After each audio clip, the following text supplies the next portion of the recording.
Before I came here to get my hair cut, I had very loose, my curls were very uneven, so I would have curls that would be hanging down to my cheek, just one curl. I very had dry spots as well, like the back of my hair. Steven, he helped me learn products and ways to develop how to keep my back of my head hydrated, same way I would keep it in the front and all that. So yeah, he definitely helps me to what I need. I think I can kind of speak both of our experience. We went to a prior like stylist many years ago, and even while we were natural and we wore hair curly, our hair was cut straight, never heat damaged. Our stylist was really great in that sense, like really good. We'd have an awesome cut. But when you start wearing your hair curly, and as you start learning your curls, you realize your hair doesn't curl the same throughout your head. And again, that goes with trial and error and after years of messing in your hair. So we would get our hair cut, and then I would notice personally is that, you know, one side on my back is looser and it would hang. I get a little mullet on the side, and then like there's another piece here that doesn't hang just as long, but it still hangs. And then this side is maybe curls a little tighter, and then this side might curl a little looser, and all of the different textures. So, you know, your hair never had like a perfect shape.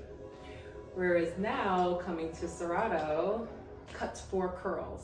So your hair, you know, prep your hair, you know, come with your hair prepped, so that you can see how it is in like its most natural state as possible, right?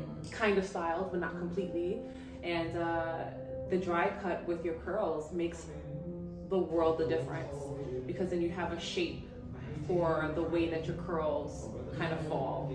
And when you've got 4 or 5 different textures in your head, it makes a big difference.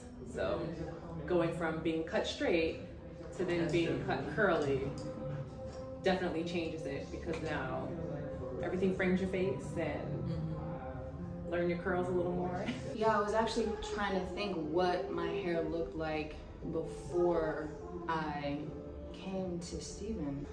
I do remember it being longer, and I remember wanting to come to him because I wanted to get a shorter cut again. And so I remember going from having longer hair to having a little bit of shorter hair. But I think the mullet, which has become like my signature style with Steven, started, I want to say last year, like within the past year, like I've had this style, and there's just been different iterations of this. This is the shortest that it's gone so far. So yeah, it definitely was something that started off a little bit longer, and then it's gradually gotten a bit shorter, and then it turned into this really like awesome mullet that I don't know if I'll ever let go of, or no. At some point maybe I will, but I'm definitely gonna ride it out a bit longer. So Steven definitely locked this mullet in for sure. It's amazing. Thank you. For me, I feel as if the best way to describe it without like going into details into like how it looked like is like Rick James. Like before, I'm not even joking. Before I started seeing Steven, it was like, girl, what are you doing? Like there's something wrong there. And it was a flat curl, like it just wasn't it. But a lot of it had to do with like the heat damage as well, like really just like suppressing my natural curl pattern. So he really like judged me up because I did not have all of this going on. Yeah, this is an amazing shape. Definitely left the Rick James behind. Thank you. It's like I'm no longer giving Rick James vibes.